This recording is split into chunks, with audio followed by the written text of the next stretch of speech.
get this shit done.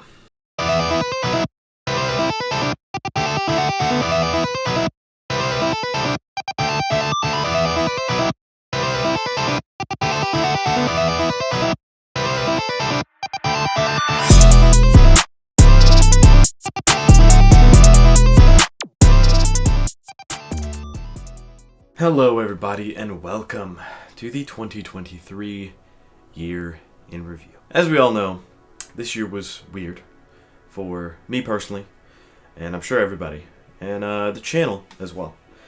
So in light of that, we're going to do something a little different this year. This time we're going to do a top 10, and I know I'm not original for this at all, but it's what I want to do, so we're going to do it.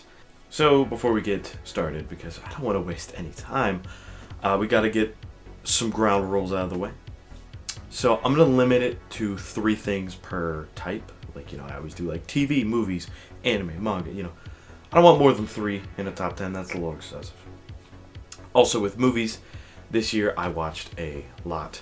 And to also help me get through that only 3 rule, I limited myself to only movies that I saw in theaters this year and or it came out, I guess. And third and finally, I didn't want to talk about anything that I've already talked about in the past, like I usually do, bringing up past things that have a new season or whatever. So if there is something I want to briefly mention, I will. It won't be counted in the top 10. Maybe a little honorable mentions category. We'll get into it a little bit, but it is time to get into the top 10.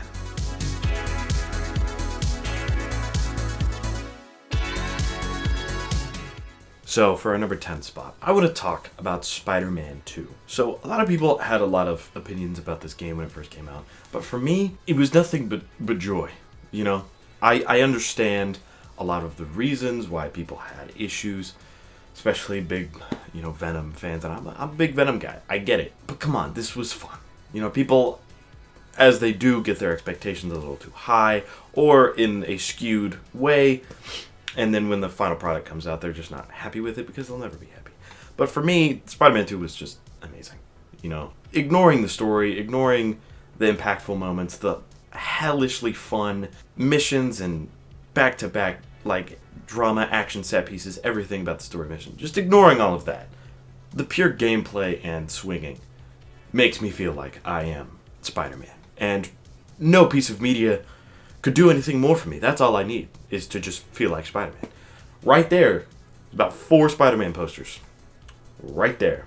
I like Spider-Man a lot. Obviously, I do have some issues with it.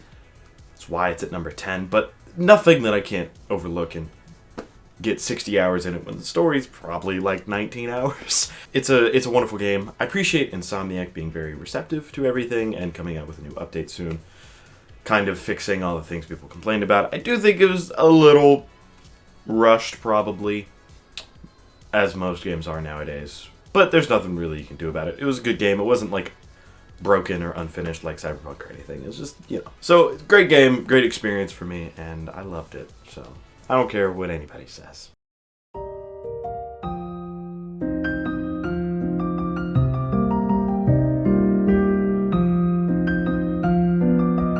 So immediately, at number 9, I'm cheating. But hear me out. We're going to talk about 2 movies for number 9 spot. But that's because it was about the overall experience for me. It was about the day. And of course, I'm talking about Barbenheimer. A wonderful thing that has happened to us. A wonderful thing. We got a lot of oh, we're going to have another Barbenheimer. No, there's only one Barbenheimer. All right, and that's Barbie and Oppenheimer in the same day. And of course, I did that. And I saw Oppenheimer first, as everybody should have. With the preconceived notions that we had of those movies, I saw Oppenheimer first about 10 a.m. Great movie. I got all suited up, watched the 3-hour biopic, and I loved every second. I was generally confused for the first hour, but once it really picked up, I was like, damn, yeah, this is good. I really like everything that came before this, and obviously everything that's happening right now. Great movie. I walked out, probably had it as a 9 in my head. It was 8.5 or a 9. Good, solid movie. Went on with my day. I saw Barbie later. A fantastically fun, well put together, great set pieces. I love Ryan Gosling, I love Margot Robbie. Just a great duo for the head of that movie. But overall, just a fun time. I walked out like an 8.5. About the same. That was about the same. Maybe Barbie was a little lower for me, but still a great film, great movie. And then I kind of moved on with my day. Next day came. The next day came. And I loved Barbie, don't get me wrong, but I didn't really think about it. You know, I was like, oh, it was Barbie. It was good. But I kept thinking about Oppenheimer. I just kept thinking about it. And every day that went by, I was like, damn, that was a good movie. Even more than the last. And now I've gotten to a point where I've rewatched it, and it is genuinely a perfect movie. I am not the biggest Christopher Nolan junkie. I like his stuff. I'm not a hater, but I'm not like, oh, he can do no wrong. I think Oppenheimer is his magnum opus. I think it is a masterpiece. I think it is a 10 out of 10. I think all of these things, while having seen the Dark Knight trilogy, obviously, because simply put, nothing can compare.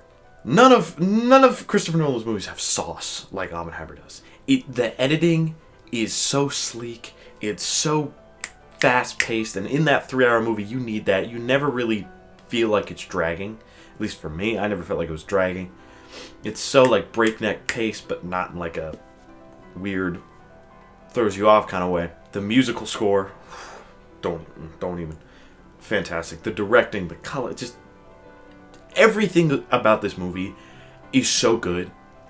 And I love it because, to me, it's hard to pull off a biopic like this. A 3-hour biopic about an old man from the 40s. Like, okay, sure.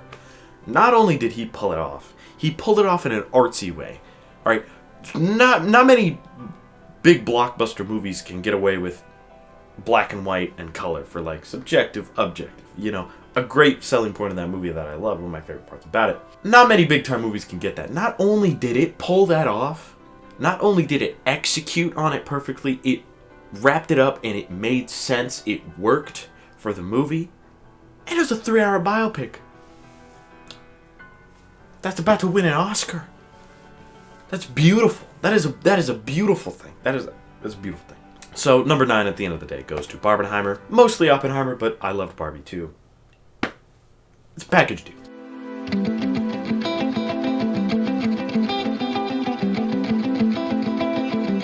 So, number 8, we have something new. Something fresh. Something unexpected, truly. Kagurabachi. Now, I've talked about a new, fresh manga in Shonen Jump before, and basically as soon as I did that, it got axed about 2 months later. So I was a little hesitant to do this one. But there's a reason this is in the top 10. Because this is gas.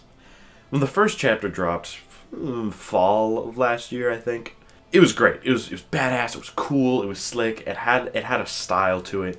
So a lot of people took to it. A lot of people were like, oh, this is a new hit. But obviously with the whole axing history of Shonen Jump, a lot of people got worried. So there was this push to make it stay. And I was along with that push. I think this shit is heat. But I was worried. I didn't want to get my hopes up or anything. But I think we're at the point now where I'm pretty confident in saying that this is here to stay. And I hope that is the case. I really do. This shit, like I said, got sauce. This shit is gas. I was along for the ride the whole time. It was great. First few chapters, you got this cool, silent protagonist. I'm not even really usually for that, but for Chihiro, it works for me. I think mainly because we got his backstory in the first chapter, which I'm always a sucker for. But I wasn't really locked in, and it wouldn't have been at this point, it wouldn't have been on the list if not for chapter 17, I believe it is, with Chihiro versus Sero. That shit is so gas. This is so gas. I'm such a sucker for two things in shonen manga. It's cool ass poses and narrators being like, yeah, this shit about to go hard. When a narrator pulls up and says that this fight ends in 12 seconds, I'm hooked. I'm done. You got me. And that's what they did. 17 chapters into this manga, pulls off some of the hardest, coolest choreography and panel layout and just, bro, I'm seeing a bright future for for Kagurabachi, and I hope it stays. I'm pretty confident it will. The first volume sales were like crazy, if I'm correct. So I hope I get to talk about it next year. Maybe, who knows? I don't know. I love this shit. If you haven't checked out Kagurabachi, you should. If you're into manga and stuff, you should definitely go check that out. It's a banger. It's got sauce, it's got style, and it's cool as fuck.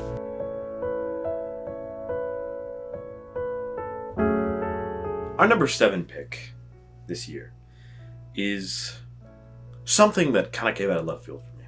But early last year, I started watching all the Rocky movies in preparation for Creed 3. And I loved basically every single one of them. Some of them kind of dick, but I still love them, because who doesn't love a good kind of mid-movie? And while I think Creed 1 is genuinely a perfect movie, something about Creed 3, man. Something about it. As a directorial debut for Michael B. Jordan, I was blown out of the park. It's just got so much style. It knows what it's trying to go for. Obviously, me and my ass, I loved all the anime references, the cool-ass shots and fight scenes. Like, I love this movie. I also think it is Michael B. Jordan's best performance I've seen out of him. Maybe except for Killmonger in the first Black Panther movie. That was pretty good. But, like, I love him in this movie. It is emotional, it's got heart, it's cool as fuck. I love how close and personal the villain is for this movie. I love that final fight so much. It's a lot of fun. It's a lot of fun. And you know, you could be film snobby, you could be like, oh, real movies are real. No. I love me a good art house gross film, sure. But really, at the end of the day, there's a reason Oppenheimer's on this. If something touches my heart like this, if something cool, if something tugs at my heartstrings, that means something to me, man. That means something to me. This is one of those movies. So if you haven't watched any of the Rocky movies, you should definitely watch them. They've all got something to offer. Especially the Creed movies. I love these things, and I have rewatched Creed 3, I think 3 times this year. It's a good movie.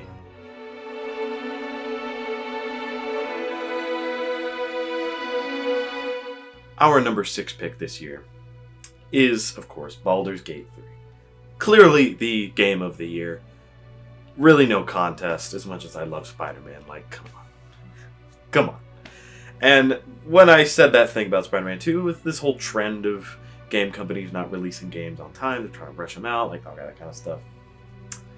Baldur's Gate 3 just does not have that problem at all. And it's very, very clear how much passion went into this game. It's everywhere. And I haven't even completed it yet. I've been really taking my time with it. Been playing a bunch of other games, but like, that's not because I don't like it. I am the type that I get obsessed with a game, and I just want to play it until I beat it. Like Spider-Man 2, I beat that shit in a weekend. But for Baldur's Gate 3, I just didn't want to do that. Something about it just made me want to take my time. I really wanted to take time with this story, with my story, my characters. And I'm still working on it, and that doesn't make me love it any less. It's a long-ass game, and I would not have it any other way. And as somebody who has played D&D a lot in the past, it really does just feel like you are straight up playing a campaign. You are just in the world, and I love that feeling. That is so immersive. The combat is fantastic. It feels straight out of like a fucking table with your friends. It's awesome. And it's one of my favorite games of all time. I love that game. And I'm very glad that we've gotten something like this that shows the passion and the drive that goes into making games like this, and that people are still out there just making games just solely for the love of it. And I love that. And I love that. So if you haven't played Baldur's Gate 3, if you don't like D&D, I don't care. Go try it. Just give it a try. It's awesome.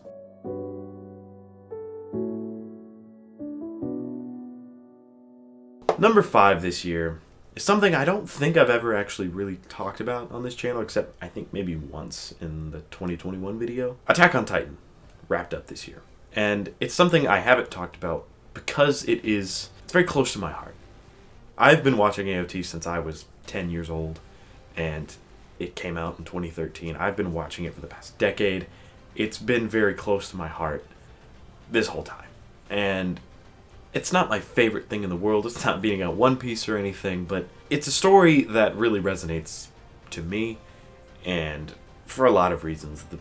The world and the real life metaphors that it goes for and the characters. It's got a lot that I think mainly because of how long I've been attached to this story, they really resonate with me. And that's a main reason I've never really talked about it, because I love sharing the things I love on here. That's why I do it. But sometimes it's not that I don't want to share the things I love sometimes. It's not like I'm like, oh, this is for me.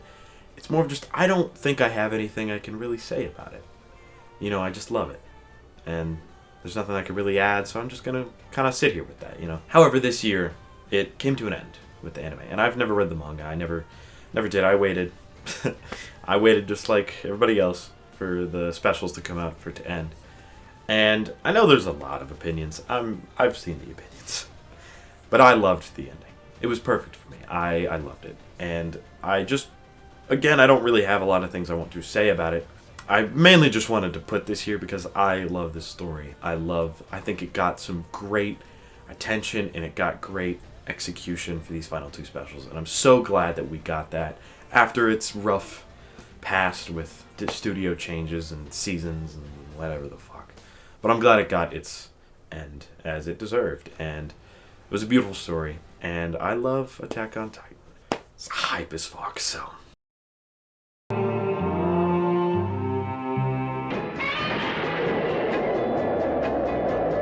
So our number 4 pick this year, I'm not going to talk about a lot either. But that's because I have something planned in the very near future for this series, but Godzilla Minus One. This is such a good movie. I don't even know. It's the only movie I saw in theaters twice this year. I could not. There's a reason that its showings in America got extended by like 2 months. It's just a good movie. I'm not really going to talk about it that much because, again, project. But it's high up on this list for a reason. It's got heart, it's got soul, and I'm very, very impressed by the VFX team and getting this shit done and making it look so good. And it got an Oscar nomination, and I'm happy. I'm happy. As a semi kind of decent Godzilla fan, I was very impressed. I was very moved. And I'm glad we got something like this. And I can't wait to see what we have in the future for this offshoot universe that we got. So.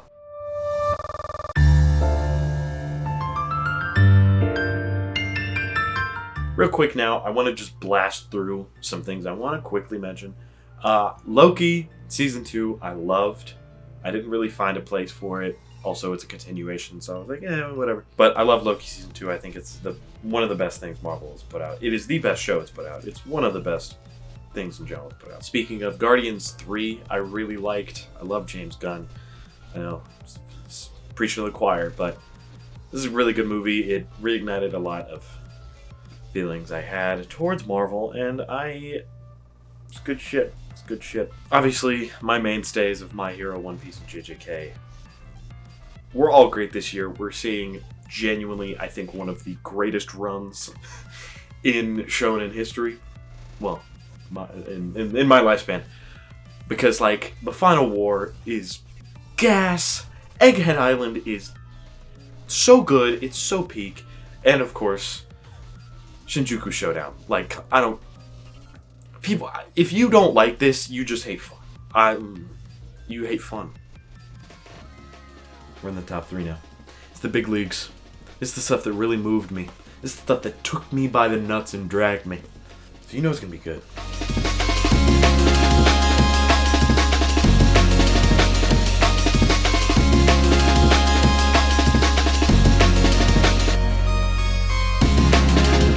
So of course I got Dawn to Dawn, number 3.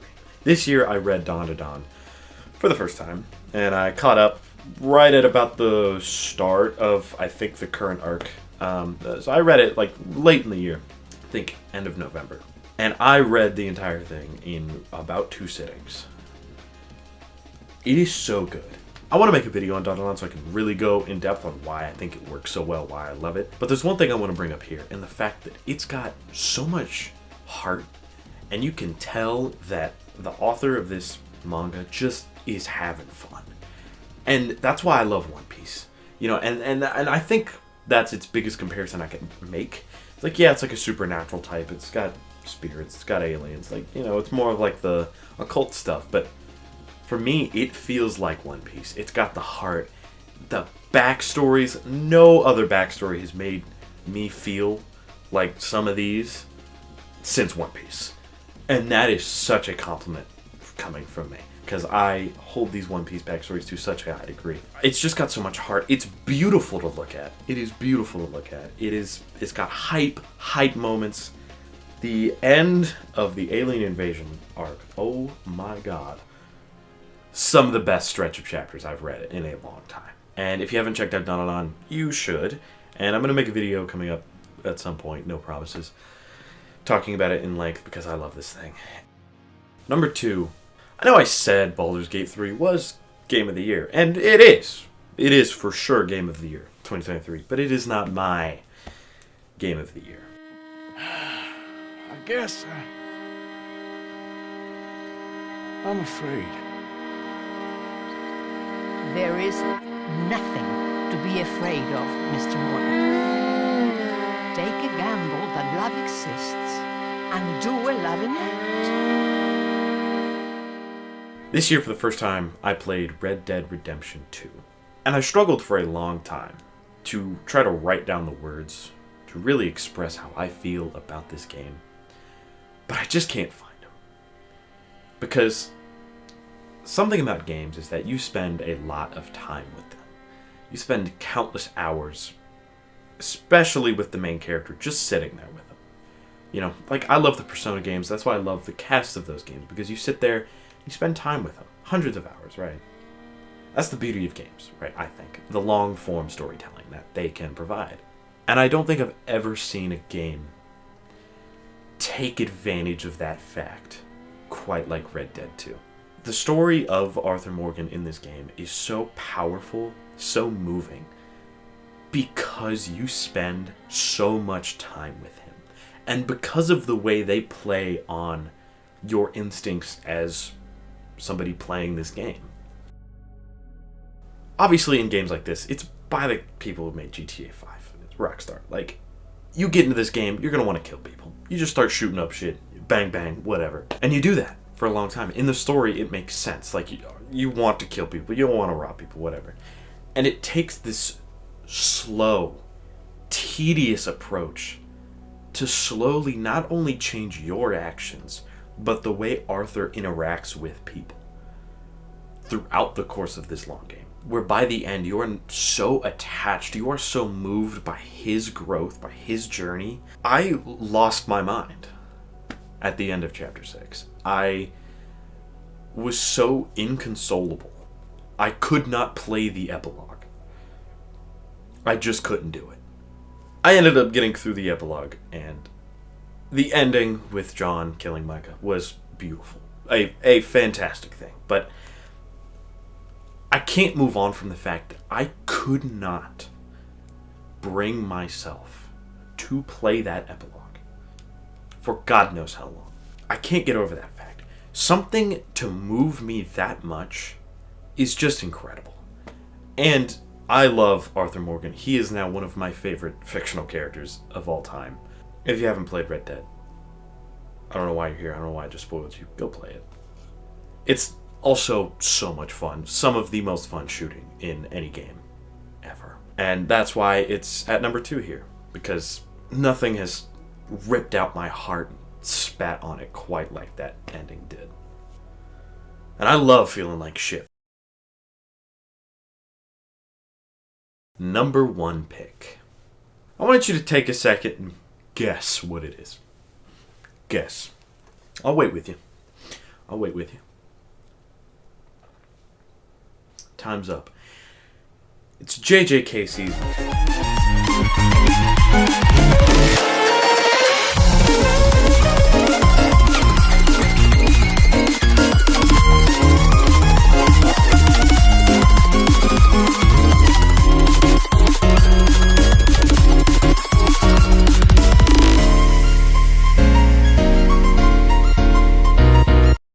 feel like that's not a surprise to most people. But this shit, I don't think we deserve this. I just don't think we deserve this. I said I was not going to talk about things that were continuing. No, I don't care. I don't care. Because my favorite thing of 2023 was, without a doubt, Jujutsu Kaisen Season 2. Top to bottom, one of the best stretches of anything I have ever seen. I don't care about production issues. I don't care about... No. I don't see how you can look at this magnum opus and say that. The Shibuya incident in the manga is one of my favorite arcs I've read. It's fantastic. It's a wonderful stretch of chapters. And the fact that the anime not only matched it, but elevated it, boggles my mind. The fact that I watched this season with a friend of mine, and I had the same reactions to things that they had, and they have not read it, and I have read it. Sometimes my reactions were even more intense, probably because I have read it. I watched Hidden Inventory, I think about 4 times. Granted, only about 5 episodes, right? About 4 times. I watched the Shibuya incident about 3. All the way through. Sub, dub, and sub. I don't do that. I am not the kind of person to rewatch shows. I'll rewatch movies every once in a while. Even that's only like if they're fun and I can just be like, hey, yeah. I rewatched it 3 times. All the way through. And I know some people aren't going to share this sentiment. And that's fine. You can think it's like, it's whatever. You can prefer season 1. I don't know how. People aren't going to share that sentiment. That's fine. People that don't like JJK, that's fine. That's good. But to me, the Shibuya incident is just something else. It's something else. I honestly don't see any comparison with season 2 to season 1. I think there are maybe 2 aspects of season 1 that you could be like, okay, maybe a little better. The music, I don't agree with that opinion, but I can see it. The music of season 1 was good. And maybe, just because of Park on season 1 and his hand-to-hand combat, you could think season 1's like hand-to-hand fights are fine. But then my counterpoint to that is this. Red Scale, I've seen this episode like 6 times. This is gas. I showed so many friends who don't really watch anime like that this season, and they're like, this was some of the greatest shit I've ever seen. There is a reason I have never seen the reach that Shibuya has caused. Like, the only thing I can think of is like DBZ, and that's like, it's Dragon Ball Z. Like, of course, everybody knows Dragon Ball Z. But this is different. When like major companies and like the NBA and like shit like that are making references to JJK, shit is gas. This shit is gas. The Sukuna episodes, the versus Mahito episodes, obviously Yuji versus Chozo. I can't even do that because every episode has something to offer. There's maybe one episode that is like, it's a little lackluster, and that's it. This is some of the best television I've ever put my eyes to, and I would not. It's not even a question. It's not even a question of if this is the #1 spot, because it is. I'm genuinely so happy that we got this. You know, if season 3 kind of looks like shit, I'm gonna be upset, but I'm gonna be grateful because we got this. So you know what? That's all right. Because I've been blessed enough. I've been blessed enough. I can't be too greedy.